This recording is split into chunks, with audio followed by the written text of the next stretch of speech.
So the first basic processes for level 4 PC9 using Confronting the Past, professional course booklet number 9, the first lesson in volume 2 of Pathway to Ascension.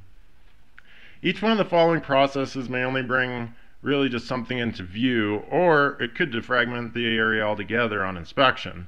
It just depends on what kind of high-level awareness is being applied to it at this point. So the PCL run in alternation, they target the it as nothing level of consideration, and when a point is reached where the process seems complete or you feel good about it, then just end off the process. So if something hidden comes into view but still feels unresolved, then you can run, for example, the process we just gave, the 3-circuit process that I just gave for both recall and imagine and so forth, as that applies. So process number 1, 1A, what might you avoid thinking about? 1B, what don't you have to avoid thinking about? 2A, what might someone else avoid thinking about? And 2B, what wouldn't someone else avoid thinking about? So with the 1s and the 2s, you can see that we're handling like 2 of the circuits there. Seems to be sufficient with this kind of consideration processing. So number 2, what might you pretend never happened? What would be acceptable to have happen? What might someone else pretend never happened? What would someone else find acceptable to have happen? So, and then the third one here, what might you have made nothing of? What wouldn't you need to make nothing of? What might someone else have made nothing of? And what wouldn't someone else need to make nothing of? And if you're wondering why, go back and review, because there's a reason why we use the considerations of what might someone else in this essence. So it's just pulling into view and so forth without worrying about that part. So just go back and look through the materials and pay attention to the textbooks. The lectures. I'm trying to just highlight these basic points, but this took many years. We're spending maybe 20 hours so far going through what took many years to develop and understand properly. So, and I'm trying to do it in as simple as an application as possible. Plus, as I pointed out before, we're catering to the solo seeker in this case. So rather than one that's gone through volumes and volumes and volumes of education for traditional piloting and so forth. So we're just trying to get you through this. So, but by this point, even we talk about systematic defragmentation. By this point of the course, assuming you've actually been doing the processing and so forth, and at this point of the pathway, then a seeker will have run literally hundreds of processes and should by this point have mastered dozens of techniques for handling various difficulties or aspects of human life. And so the processing methods given in these courses, the processes are used in systematic processing. These lectures or the remaining book material around those exercises is meant to be kind of the education, educational instruction, because we do maintain a unique systemological philosophy here. So now as a seeker applies processing to different areas of their life, some of them will entangle and unravel or defragment enough to kind of fall away and cease to affect altogether. And that's kind of that's what we're targeting, and anything that's accessible, because there's going to be more deeply fragmented areas that produce greater turbulence, and the other stuff is done to kind of soften up enough to make it manageable, both in processing and everyday life. So but some of these areas, even after processing lightly, can still get restimulated. So it requires increased actualized awareness and an ability to confront, for one to actually see how self was tricked into essentially creating and solidifying its own entrapment. It's far easier to pass this responsibility or the element of cause or source onto some other determined terminal, but by doing so, we're gonna, we talked about, altering stuff, and so when we do that, we're altering, masking, disguising the truth, and relinquishing the control necessary and due to us to properly handle our own creations. Because again, this is all, most of this is self-created. It is on automatic and it is unknowing, but without taking full responsibility and control of it, it will continue to run that way. But it is still our own. So as soon as we can put it into a point where we're actually able to manage it, it's no longer nearly as troublesome. And then we can, of course, control it or start it, stop it, or uncreate it as we want. But the uncreating of it as it is not the same as altering it as an existing thing or pretending that it doesn't exist. See, these types of things are contrary to not only self-honesty, but contrary to having true spiritual control of everything. So, so the processing regimen and lessons provided in the professional course, our aim is really at beta defragmentation, and that means primarily handling at least what's accessible from this lifetime. And I mean, but of course there's, we talked about underlying reasons, mechanics, considerations, all of which led to the human condition and to quote unquote human problems in the first place. So these all stretch back on a chain of fragmentation, and that, at this juncture we can, even bring up that, it's, we're trying to focus on the past lives too much early on, because we don't want an individual to kind of give up the responsibility and control of processing and managing the elements as they've appeared to have been restimulated in this lifetime. If they just pass it off as, oh well, this is all because of something else and it's something I don't understand, again, it's not going to be able to be handled. So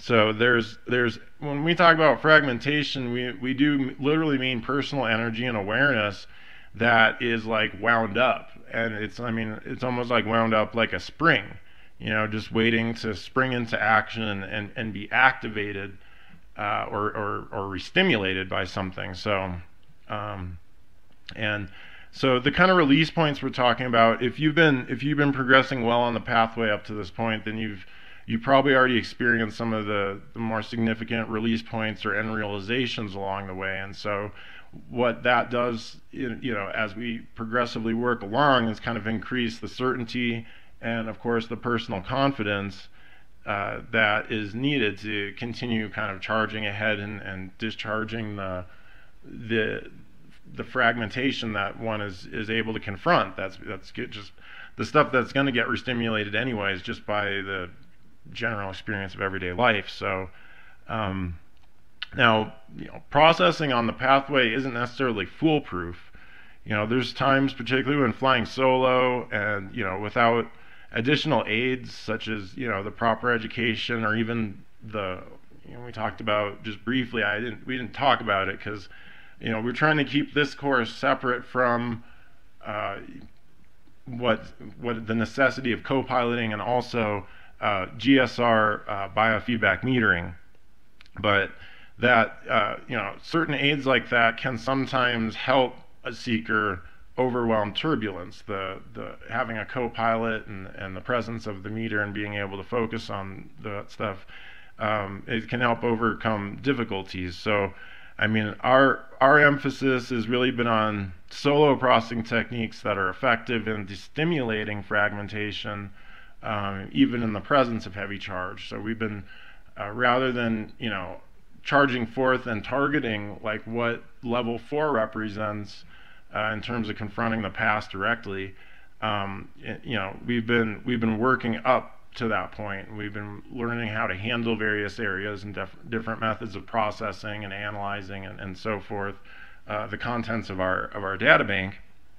So, but to really be effective, the higher processing levels that we're going to approach beyond even like level 4, and although we probably won't make videos for them for this series of workshops, we'll continue working on the Systemology Wizard course apart from that. But we will probably PC10 is the last video filmed lecture that we have planned. So this one and one more. But to be effective, it does require that the seeker, in addition to the education, that they've already reached a certain point of relief and release from the previous levels, that they've been able to cool down, the turbulent upsets when they're re-stimulated, being able to direct processing toward specific mechanisms, on a general basis, and we've covered all of that. But it's to be effective in doing this, because we've already covered the formal session, the basic script of the formal session, and just getting presence in the session and how this works. Now, when we start approaching the actual, confronting the past as beta defragmentation and level 4 work, there's 3 key areas that we include, and they are dependent on having achieved, worked through this part of the course already. So we call them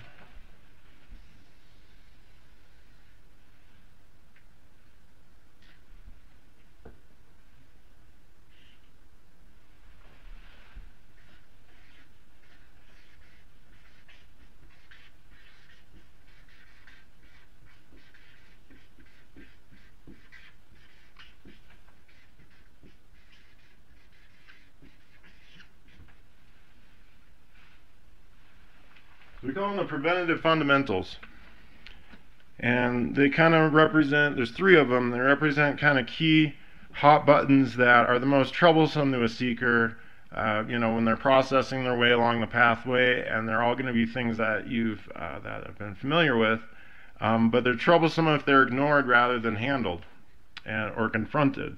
And so, as I say, we've already covered the primary handling of these areas in former lessons. So, but we're going to illuminate them here as a together, and discuss their application in terms of preventative fundamentals. And by that we mean preventative fundamentals for everyday life, but also upper level processing. And upper level processing, we're going to include confronting the past as a key component of beta defragmentation. So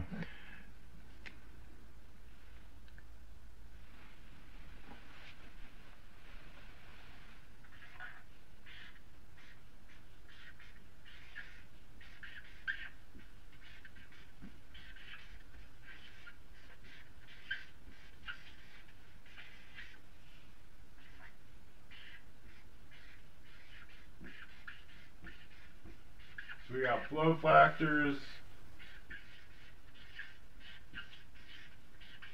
which we've discussed. Human problems, which I know that sounds general, but we've discussed those, and I'll just quickly review what we mean by that again.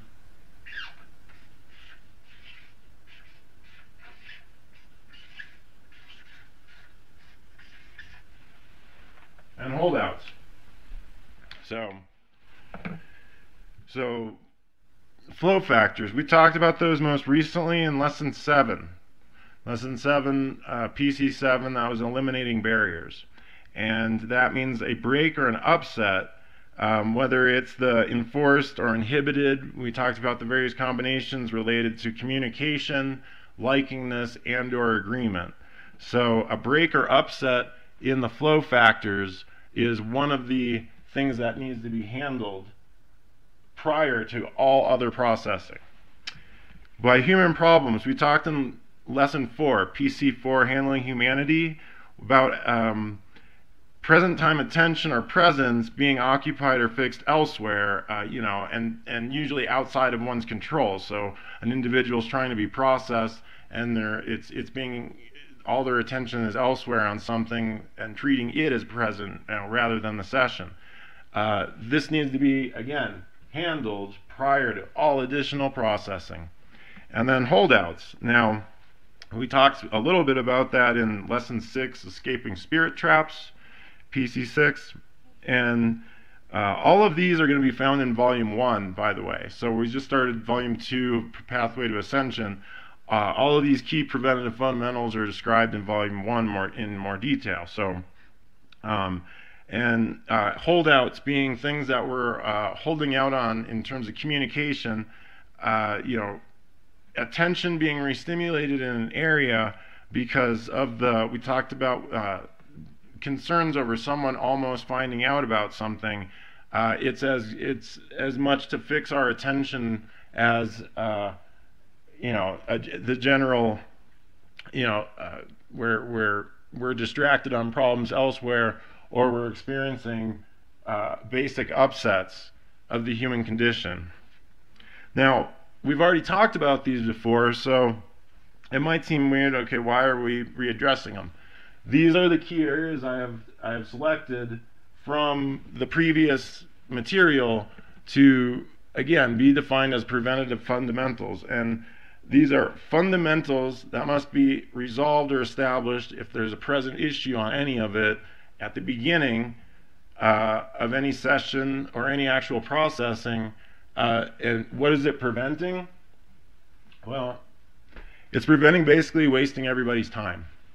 So without resolving this, no further progress will be made on the pathway. And that means through processing. So if any of this is in restimulation at the beginning of processing, no matter what processes you try to run, no matter what skills or ability or whatever it is you're trying to do in that session to improve, to develop, to move along the pathway, it's not going to provide stable gains. So these are basically hot buttons that now, in addition to your formal session script kind of pattern of how to handle systematic processing, if you want to handle it for beta defragmentation, as a professional would, as has been done systematically to provide results, this is part of your opening of the formal session. Now, so you just kind of include those steps in there with that. Now, you could even, when you're processing, you might even just look when you're working with the book material, you just, or when you're done with, you go home tonight, just look at these, just even as a snapshot of life, just even now, and just see if there's anything present that requires handling. Basically, what it is these are the points that have been overlooked. In addition to, yes, there's objective exercise and there's a lot of education, and we've talked about various processes to handle different areas. These are the ones that are overlooked or blown past or treated once and then figured, well, it's not really an issue, so, I already did those exercises, why do I need to? These need to be checked every session. And that's part of just upper level systematic handling of processing, because if we're getting into volume 2 now, and although we're not talking about upper grade levels such as like the advanced training course, pretty much this point and beyond is upper level for the purposes of the Pathway to Ascension course, the level 0 to 6 Pathway to Ascension course. We're now treating level 4. So as a general rule, if a seeker's attention is presently stuck or fixed on one of these buttons, an upset, a problem, or holdout, then there's going to be, these are what's going to be affecting any of the kind of subjective processing that you end up applying. So you're trying to, treat things as it is, or apply self-honesty, or collect all of awareness and attention in session. Meanwhile, one of these factors being out, or one of these fundamentals being out, you're not going to get along very well. So as we do this, because and it's important, and why do we wait to address this here? My goal isn't to re-stimulate the population and have everybody running around in worse conditions than they are. Now that we're targeting kind of the apex level of what beta defragmentation represents, if you're going to be doing this systematic processing, you need to be making sure that this is not a factor. Now, this would always be the case in professional traditional piloting, always be the case. This is even more critical. I mean, it's critical always. It's equally critical across the board. But for a solo pilot, that does not have any other assistance while treating something of this high level, any of this is really going to get in the way, or possibly just the idea behind co-piloting was that you had two sets of awareness there, both taking care of the seeker's issue and trying to manage the seeker's presence and attention and focus and, high-powered awareness, kind of beaming on whatever is. Now, when an individual is working solo, they need, ideally you always need the utmost amount of presence and awareness and attention in session, but they do not have the benefit of another individual there in case anything happens to get bogged down, in case they experience significant turbulence that, and my goal is to prepare people so that there's nothing you can't handle. And the key to running into that, I said wasting everybody's time before, that's kind of a joke to the, lean towards traditional piloting. It's not about wasting your time, it's preventing you from having any significant problems when you do this, because everything, the ultimate of what we're trying to get you to do for beta defragmentation is confront the past. So we're dealing with some of the ultimate points of what fragmentation is and what's kind of keeping an individual where they're at. Everything that we've done up to this point, really trying to build up that horsepower. And horsepower is a good example when we were using aviation. This is going to make you stall up there in the air. So we don't want any of that. We want good horsepower. Now, eventually, a seeker begins to handle more and more areas, and some of the earlier release points that they've had when they've been working along this can kind of destabilize.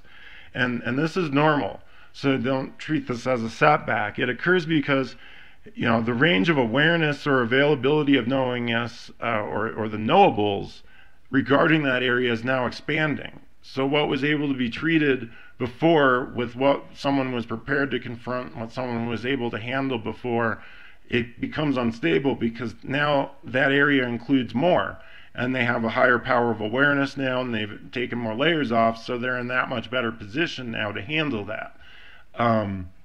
So when you target a particular area, take the wins when you get it, and end session, you're going to likely return to some of those areas again. You may not have to deal with that particular incident again, but there may be something else as you peel back more and more of fragmentation, that something else that comes into view that's similar, that's now accessible, that just wasn't before.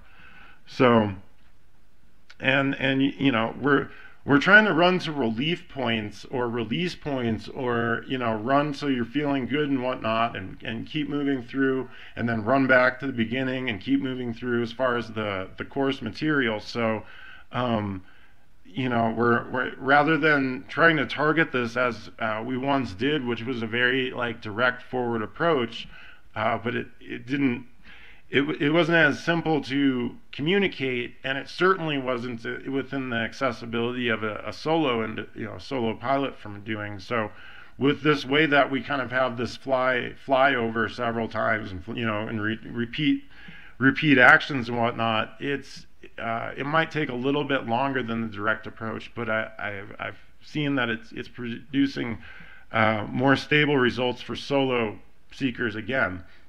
So a lot of this, the education and whatnot, is not usually an inherent part of systematic processing when you're traditional, when you have traditional piloting. You show up and you go into session, and another individual that's responsible for knowing everything as far as the subject is the one directing the individual through the processes. So here we're kind of doing a bit of back and forth. So let's suppose we take the area of protest or problems. A seeker might first run through the material as a basis for stable beta defragmentation, using the viewpoint of, for example, this single human lifetime for processing, and then upon completion we'll experience a great deal of increased awareness and self-actualization. But as more of the backtrack comes into view concerning a long span of existence as an alpha spirit, there's more much higher viewpoints, relatively speaking, that might, we handle that further. So now there's one additional aspect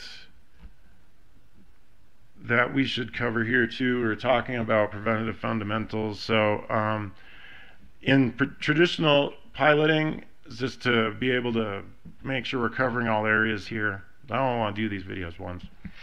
So a professional pilot usually probes the list, and using a GSR biofeedback meter is preferred. So you can just ask, has anything been protested? Have you committed a harmful act? Is anything being suppressed or repressed? Has there been a false accusation? Has anything been invalidated? Has someone enforced an evaluation? Various things like that. These are areas where, again, they kind of target the preventative fundamentals, and they're used. You can also do this solo, the same list, and that's found in your book. Now, one of the things we probably should also discuss before just getting right into confronting the past is processing errors, because we've been talking about how to avoid them, but what happens when they happen, right? Because they're going to happen.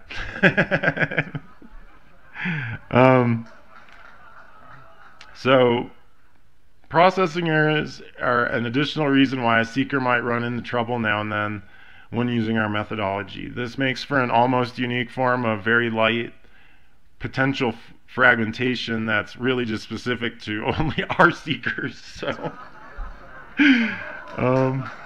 one of the most frustrating processing errors is looking for something that isn't there.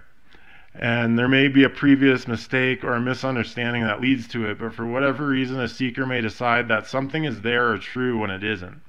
For example, something that deciding that there's like a break or in a flow factor when there really isn't. So they're running that for relief, and it just kind of makes them more confused or upset than before, because obviously that wasn't it. So this can generate, again, this unnecessarily can generate additional turbulence, and but processing errors are not the end of the world. So luckily, with our mechanics, if you get yourself into trouble with our stuff easily gets you out of it again. So if you can just spot the point, and we talked about spotting, spot the point where you went wrong, and or get a wrong indication, where you got the wrong indication from a process or an exercise, then you just back up and try again. So this can happen even among the most expert among us. So and let's see, all available data or reasoning can indicate that one thing or another is it, but then once that's done or handled, the original issue seems to remain. And this actually, this occurs all the time in our everyday world, especially when attempting to, repair a complex machine or a system. So let's see, should we take a break? How much time we got here? No, we can keep going. So individuals tend to reactively withdraw from painful and undesirable experiences, and unfortunately, any associated data, all the data, the mental imagery that's attached to it, that's associated with it, it becomes kind of like this whole package deal. So failing to face or confront the contents of an incident, an alpha spirit stores fragmented and irrational data regarding these other facets and factors that are within the incident, or represented, or associated, or just kind of caught in the picture.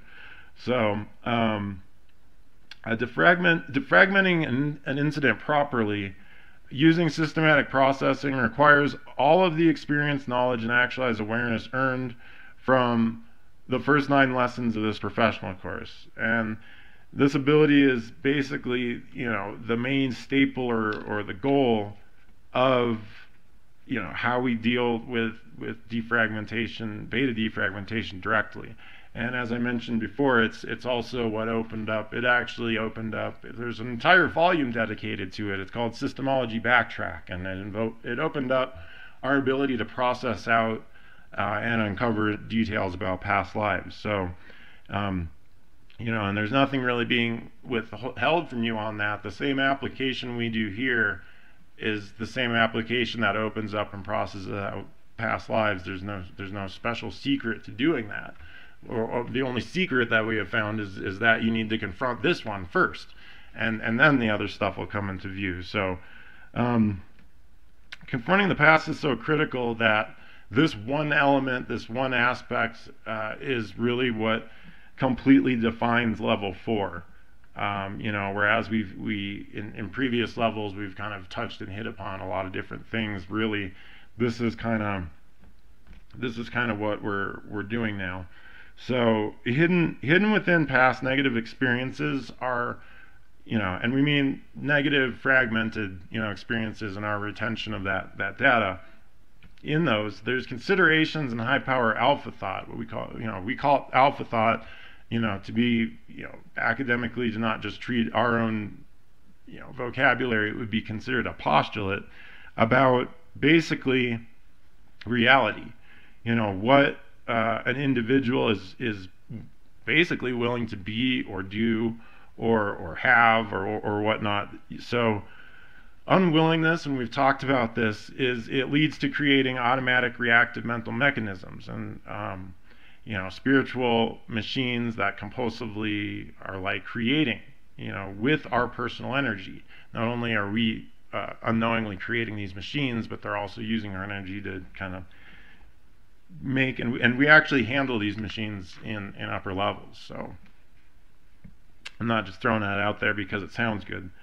Unconfronted or repressed or not known areas, they become the kind of fragmented blind spots for the individual. And it's why an individual tends to find themselves in certain circumstances again and again. By not confronting it properly or seeing it as it is, the effective actions to appropriately handle the situation aren't taken. So reactive withdrawal, which is usually based on earlier imprinting, it's going to fragment one's clear perception, when it seems like that undesirable thing might happen again.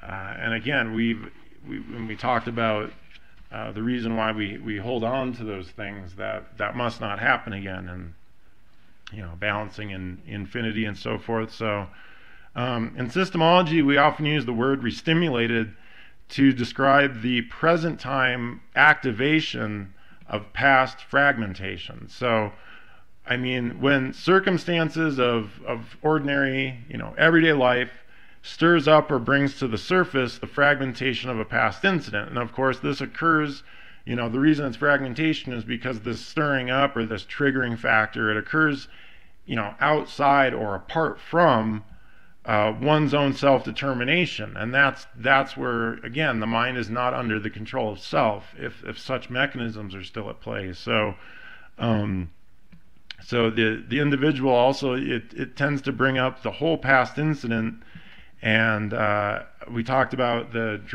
dramatizations that one has, or the reactive responses that one has, are generally to the present, are generally out of proportion. That's why we call them emotional responses. They're out of proportion, because it's really a reaction that's the accumulation of all the type of stuff on that chain that's actually coming out. So. And of course that too affects clear thought.